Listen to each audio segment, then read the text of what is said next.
তোর সাথে কথা বলছিলাম, একটা খুব সুন্দর যেটা ইনসাইট দিয়েছিস, যেটা আমার মনে হয় খুব কমজন রিয়েলাইজ করে এবং খুব কমজন সেটা শেয়ার করতে পারে। একটা অল ইন্ডিয়া এক্সামস, নিটের মতো এক্সামস তুই প্রিপেয়ার করছিস, আর বাবা মা দেখতে পাচ্ছে আমার ছেলে তুই রোজ 3 ঘন্টা করে খেলতে যাই। মেন্সে যে বসেছিলিস, তো তার জন্য কোনো আলাদা প্রস্তুতি নিয়েছিলিস? পড়াশোনার সাথে সাথে নাকি খেলাধুলা করা সম্ভব নয়, এবং খেলাধুলা করলে নাকি পড়াশোনা ক্ষতি হয়। এখন পড়াশোনার এত চাপ যে তার জন্য খেলাধুলা করা সম্ভবই না। খেলাধুলা তো আগেকার দিনে হতো, এখন করা যায় নাকি? এই সমস্ত মিথকে ভেঙে দিয়েছে 2025 সালের র্যাঙ্কার, এবং সে দেশের র্যাঙ্কার নয়, 2025 সালে অল ইন্ডিয়া নিট পরীক্ষাতে সে ট্রিপল ডিজিট র্যাঙ্ক এনেছে। 683 অল ইন্ডিয়া র্যাঙ্ক করে সৌহার্দ্য প্রমাণ করে দিয়েছে যে পড়াশোনার সাথে সাথে খেলাধুলাটা কিন্তু একইভাবে করা সম্ভব। এবং খেলাধুলা পড়াশোনাতে কি এফেক্ট ওর লাইফে এনেছিল সেটাও ওর সাথে আলোচনা করব। ডেকে নেওয়া যাক সৌহার্দ্যকে। তো সৌহার্দ্য, প্রথমেই মেনি কংগ্রাচুলেশন এত সুন্দর একটা রেজাল্ট করার জন্য। আমার অনেক কটা প্রশ্ন তোর জন্য আছে। প্রথম হচ্ছে, তুই ফার্স্ট জেনারেশন ডক্টর, কারণ তোর সাথে যেরকম আমি আলোচনা করছিলাম, আগে তোর ফ্যামিলি থেকে কেউ ডাক্তার হয়েছে এমনটা নয়, কিন্তু তবুও আমি তোকে একটা জানতে চাইবো, এই যে তুই ডাক্তারির মতো একটা প্রফেশনকে বেছে নিলি, এটার পিছনে কারণটা কি ছিল? মানে আমার ক্লাস 10 অবধি মানে কোনো স্পেশালাইজেশন ছিল না যে আমি ডাক্তার, ইঞ্জিনিয়ার বা অন্য কিছুতে মানে যাবো। আমার একটা শেখার ইচ্ছা ছিল, সায়েন্স শেখার ইচ্ছা ছিল। 11-12 আমি সায়েন্স নিয়েছিলাম। এবার আমার বাবা মার একটা প্রেফারেন্স ছিল, আমি কোনোদিন প্রেসারাইজ করিনি ডাক্তার হওয়ার জন্য, বাট একটা ইচ্ছা ছিল। আর আমি যদি ডাক্তার হই তাহলে আমার বাবা মার হেলথ কোনো ইস্যু থাকলে হেলথ নিয়ে তো আমি তুই নিজেই ট্রিট করতে পারবি, এটা তোর মনের মানে ভালো লাগা বা তোর মনের একটা সুপ্ত ইচ্ছা। মানে আমি অন্তত বাবা মার হাতে লাঠি হতে পারবো, এটা হচ্ছে ব্যাপার। অন্য কারোর উপর ডিপেন্ড করতে হবে না সেখানে, এটা হচ্ছে এই জায়গাটা থেকে তোর মোটিভেশন। আর বাবা মার ইচ্ছা ছিল যে হচ্ছে যে তুই এটা কর, তুই মেডিকেল প্রফেশন ফলো কর। কোনো পাড়া প্রতিবেশী এরকম কেউ যাকে দেখে তুই মোটিভেট হওয়া বা কিছু, আশেপাশে তো কেউ ডাক্তার নেই, তাহলে তুই বুঝলি কি করে যে ডাক্তারের লাইফস্টাইল কিরকম থাকবে? মানে একজন তো ছিল আমাদের পাড়াতে, আমার একটা দিদি। আচ্ছা, হ্যাঁ, উনি সিএনএমসি তে পড়ছে এখন, হাউসটা। ওকে, তো তাকে দেখে তুই ইন্সপিরেশন পেয়েছিস। তো বাড়ি কোথায়? আমার বাড়ি তারকেশ্বরে, একটু গ্রামের। তারকেশ্বরে যারা শুনছে এখন তোকে অনেক কিন্তু ইন্সপায়ার হবে তোর থেকে। তো আমি একটা কথা তোকে বলতে চাই যে অল ইন্ডিয়া এক্সামসে যে এত সুন্দর একটা র্যাঙ্ক করলি, এবং তুই কনস্ট্যান্টলি তুই যেটা বলছিলি সেটা হচ্ছে যে তুই দিনে ভালো টাইম খেলতিস, মানে এরকম না 1 ঘন্টা 2 ঘন্টা, কখনো 3 ঘন্টাও খেলেছিস। তো ম্যানেজ হতো এটা? মানে একটা 3 ঘন্টা টাইম চলে যাওয়া, সে তুই সকালে খেল বা দুপুরে খেল বা যাই হোক না কেন, বা বিকেলেই খেলতিস, কোন সময়টা খেলতিস? আমাদের মানে কোনো দিন সকালের দিকে খেলাটা হতো। আচ্ছা, কোনদিন বিকাল থেকে খেলাটা হতো, 5টা থেকে খেলাটা হতো। তো এটা তোর পড়াশোনাটা টাইম ম্যানেজ করতে অসুবিধা হয় না? যেমন আমি যেটা শুরুতেই বললাম যে এরকম অনেকে আছে যারা হচ্ছে মানে এই 3 ঘন্টা পেলে বলবে আমি কেমিস্ট্রি পড়বো, ফিজিক্স পড়বো, তুই সেখানে বলছিস মানে খেলবো, এবং তারপরেও তুই মানে একটা অল ইন্ডিয়াতে 683 র্যাঙ্ক করছিস।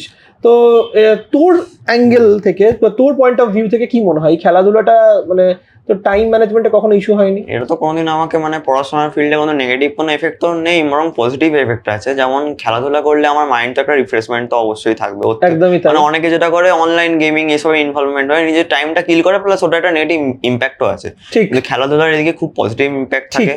সবসময় নিজেকে পজিটিভলি একটা মাইন্ডসেট দেয়, পজিটিভ মাইন্ডসেট একটা রাখে মানুষের। আর লিডারশিপ স্কিলস বা আলাদা অনেক কিছু স্কিলস তো ডেভেলপমেন্ট হয়।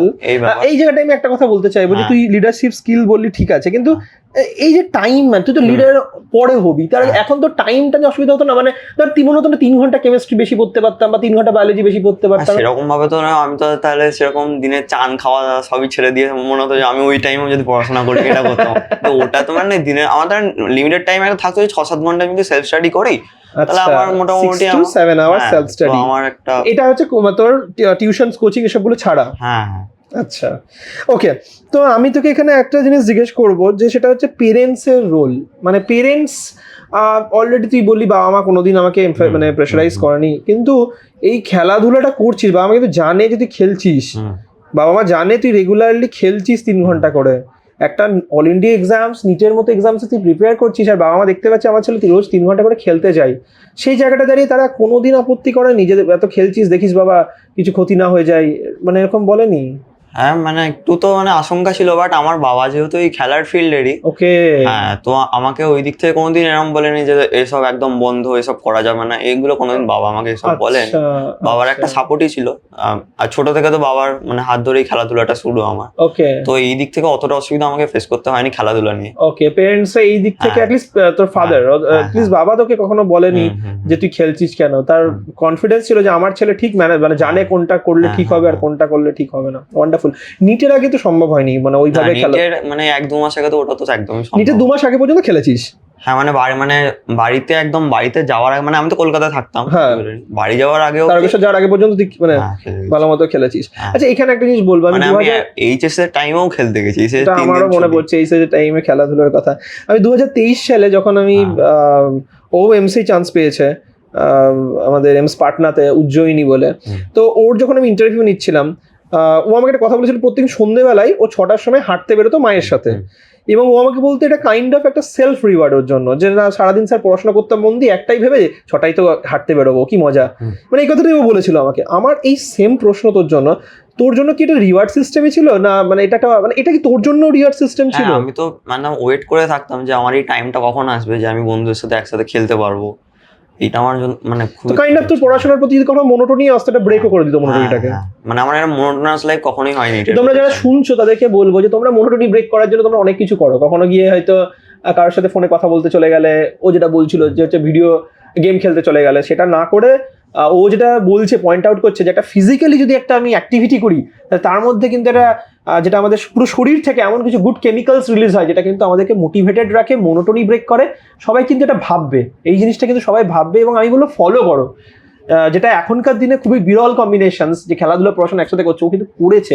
এবার ফিজিক্যাল হেলথ দেখেও তোমরা নিশ্চয়ই বুঝতেই পারছো যে ভালো মতোই ও কিন্তু মানে খেলাধুলার মধ্যে মানে থাকতো। এখানে আরেকটা কথা বলবো, পড়াশোনাটা নিয়ে এবার আরেকটু আলোচনা করি, সেটা হচ্ছে জেই মেন্স। তুই জেই মেন্সে বসেছিস, জেই অ্যাডভান্সে? না, অ্যাডভান্সে বসি। মেন্সে বসেছিস।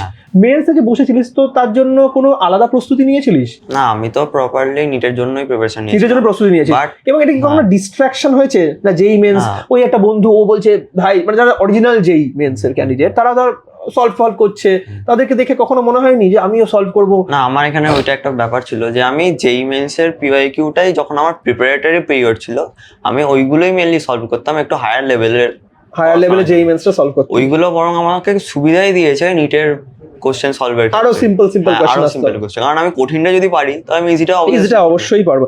এই পয়েন্টটা খুব দরকারি পয়েন্ট, এবং এই পয়েন্টটাতে আমি সমস্ত স্টুডেন্টকেই বলবো, তোমরা জেই মেন্স এর মানে কোয়েশ্চেন্স কিন্তু ফলো করো। কারণ আর সবথেকে বড় কথা কি জানিস, এনটিএ তো এক্সামটা কন্ডাক্ট করছে, ইউ নেভার নো যে কোন কোয়েশ্চেনটা সাফল করে এখানেও কোনোদিন ওরা দিয়ে দিল, ইউ নেভার নো দিস। আর এবার তো মানে আর বলার কোনো অপেক্ষায় রাখে না, সবকিছু হতে পারে, এটা প্রমাণ হয়ে গেছে। এখানে আমার আরেকটা বক্তব্য আছে এনসিইআরটি পড়া নিয়ে, তোর সাথে কথা বলছিলাম, একটা খুব সুন্দর যেটা ইনসাইট দিয়েছিস, যেটা আমার মনে হয় খুব কমজন রিয়েলাইজ করে এবং খুব কমজন সেটা শেয়ার করতে পারে। সেইটা আমি চাইবো যে আগে আমি দুটো প্রশ্ন জিজ্ঞেস করবো, যে এনসিইআরটি বায়োলজি কতবার রিভাইজ করেছিস? এনসিইআরটি বায়োলজি মোটামুটি মানে সব চ্যাপ্টার মিলে আমি 20-25 বার তো রিভাইজ করি। এনসিইআরটি বায়োলজি সমস্ত চ্যাপ্টার 20-25 বার করে রিভাইজ করেছিস? 11-12 আমি কি এরকম ভাবতে পারি যে 10 বার 11 আর 10 বার 12? মোটামুটি তাই, ওরকম ব্যাপার। 10 বার 11 10 বার 12 ভাবতেই পারি। ওকে, আর যদি বলি ফিজিক্স কেমিস্ট্রি কতবার রিভাইজ করেছিস? ফিজিক্সটা একটু কম হয়েছে, 3 বার এরকম। মানে একটা চ্যাপ্টার মানে ছেড়ে দিয়েছিলাম, জানি ইউনিট ডাইমেনশন, এই কটা চ্যাপ্টার আমি ছেড়ে দিয়েছিলাম। ফিজিক্স 3 বার রিভাইজ করেছিস। কেমিস্ট্রি? কেমিস্ট্রি তো 8-9 বার এরকম। কেমিস্ট্রি 8-9 বার রিভাইজ করেছিস। তো এই যে যখন ফিজিক্স কেমিস্ট্রি পড়ছিস, তখন কি এনসিইআরটি পড়তিস না অন্য কিছু পড়তিস? হ্যাঁ, ফিজিক্স কেমিস্ট্রি মানে প্রিপারেশন যখন নিয়েছিলাম তখন তো এনসিইআরটি অতটা আমি জানতাম না, ব্যাপারটা অতটা পড়েও দেখিনি, কেউ আমাকে গাইডও করেনি ওই ব্যাপারটা। তো আমি তো এমনি নর্মাল যে থিওরি টিচারদের ক্লাস ফলো করেছি, কোশ্চেন প্র্যাকটিস করেছি, এভাবে পড়েছি, এই ব্যাপার। এবার নিটের মানে 2-3 মাস আগে থেকে আমি এনসিইআরটিটা তখন পড়তে শুরু করেছিলাম। এবার আমি ফিজিক্স কেমিস্ট্রি পড়ে যেটা দেখতে পেলাম, যে এতে এমন কিছু জিনিস আছে, জায়গা আছে কিছু চ্যাপ্টারে, যেমন হচ্ছে ফিজিক্সে আমি কথা বলছি কাইনেটিক থিওরি অফ গ্যাসেস, এতে থিওরিটিক্যাল পোর্শনে এমন কিছু লাইন্স বা থিওরির কথা দেওয়া আছে, মানে ওটা অনেকে জানেই না হয়তো স্টুডেন্ট, আচ্ছা ওখান থেকে কোশ্চেন করে মানে স্টুডেন্ট কোশ্চেনটা বুঝতেই পারবে না, লাইক মানে কি কোশ্চেন বলতে চাওয়া হয়েছে এটা বুঝতেই পারবে না। তোর মেসেজটা হচ্ছে যে এনসিইআরটির মধ্যে এরকম কিছু লাইনস আছে, এবং সেটা ফিজিক্স এনসিইআরটি, কেমিস্ট্রি এনসিইআরটির মধ্যে এরকম কিছু লাইন আছে যে লাইনগুলোকে প্রপারলি ডিকোড করা উচিত, কিন্তু ডিকোড তো একটা স্টুডেন্ট করতে পারবে না।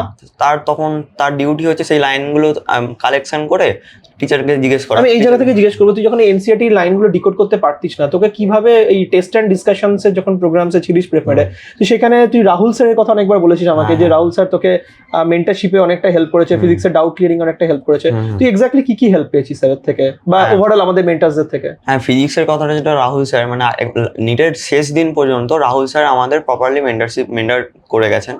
মানে উনি একমাত্র ছিলেন যিনি খোঁজ খবর শেষ পর্যন্ত নিয়ে গেছিলেন, রাহুল স্যার।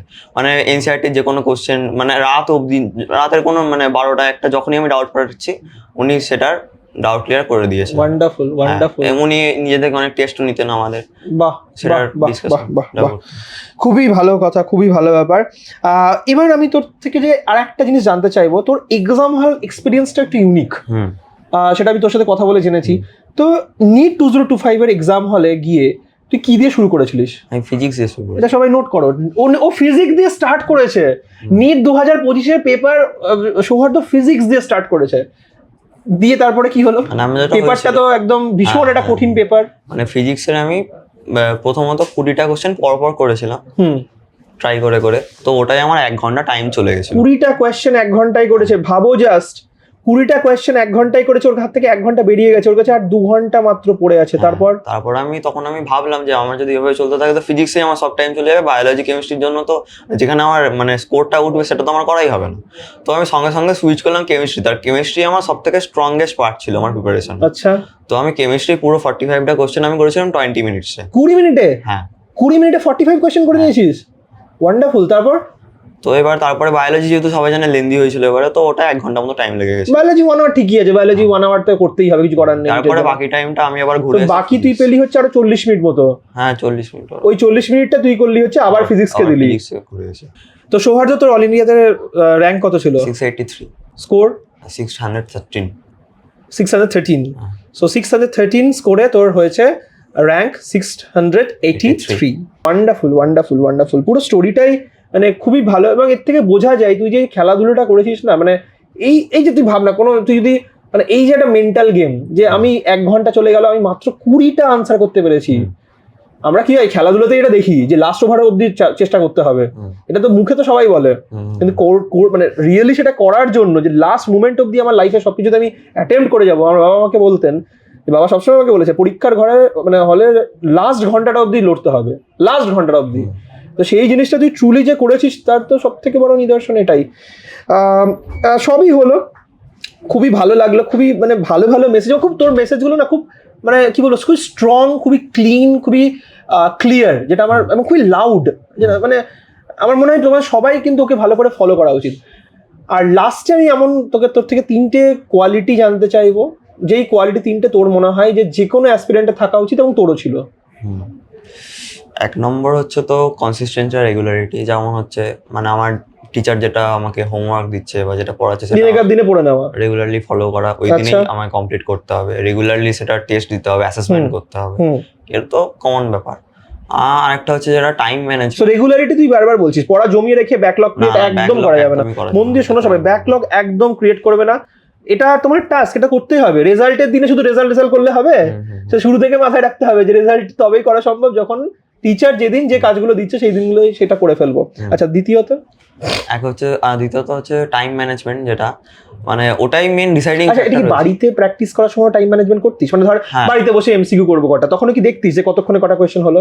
হ্যাঁ, আমার প্রথম থেকে তো স্পিড তো আমার ছিলই খুবই। আচ্ছা, তো আমি মোটামুটি মানে ফিজিক্সে যেমন 40টা কোশ্চেন আমি 50 মিনিটস এরকম টাইমে হয়ে যেত। ওকে, নর্মাল কোশ্চেন, মানে এবারে তো নিটের কথা বলছি না আমি, নর্মাল নিটের পেপার যেমন ছিল হয়ে যেত। কেমিস্ট্রি যেমন আমার মোটামুটি 45 কোশ্চেন 30 to 35 মিনিটস আমার নর্মাল প্রথম দিকে। So regularity, proper time management. Hmm. আর তোকে যদি জিজ্ঞেস করি যে আর ইম্পর্টেন্ট কোয়ালিটি কি, তুই একটা বলছিলিস যে লার্নিং, মানে কনসেপ্ট লার্নিং নিয়ে একটা কিছু বলছিলিস, তো তোর কি মনে হয় যে মানে এটাই তুই কি মানে তুই অ্যাড অন যদি করতে চাস তাহলে করতে পারিস? মানে অনেকেই কম্পিটিটিভ স্টাডি করতে গিয়ে অনেকের একটা ধারণা হয়ে যায় যে আমাকে পার্টিকুলারলি এইটা করতে হবে, এইটা করে আমি কোশ্চেনটা করে ফেলবো। তো ওইভাবে মানে একটা মানে মার্কস অবটেন করার জন্য ওই ওরিয়েন্টেড একটা পড়াশোনা হয়ে যায়। কিন্তু ঠিক। আমি তো নিট যাই দিই, আমার তো মেন তো সায়েন্সটা শিখতে হবে আমাকে। তো লার্নিংটা মোস্ট ইম্পর্টেন্ট, কারণ তোমার যদি স্কিলস যদি থাকে তাহলে তুমি যে কোনো জায়গায় তোমার এক্সপার্টিস দেখাতে পারবে। ঠিক ঠিক অবভিয়াসলি তোমার মার্কস তো চলেই আসবে তোমার যদি সেটা সাবজেক্টটা শেখা থাকে। ঠিক। তো শেখাটা ইনকমপ্লিট রেখে আমি পরীক্ষার জন্য আমি পড়ছি, ওটা কোনো মানে দাঁড়ায় না। তাহলে ইন জেনারেল সৌহার্দ্য 3টে পয়েন্টকে মোস্ট ক্রুশিয়াল হিসেবে মার্ক করেছে। নাম্বার 1 রেগুলারিটি, দিনেকার দিনে কাজগুলো করে নাও। Number 2 time management, MCQ solve করার সময়ও টাইম ম্যানেজমেন্ট। এবং number 3 learning concepts rather than only এটা সলভ করতে হবে ওটা সলভ করতে হবে, কনসেপ্ট শিখতে বলছে। Concept limited, questions unlimited. তো ফোকাস করেছে সবসময় কনসেপ্টের জন্য রাদার দ্যান কোয়েশ্চেন্স। আমার মনে হয় খুবই ইম্পর্টেন্ট 3টে মানে পয়েন্ট বলেছে।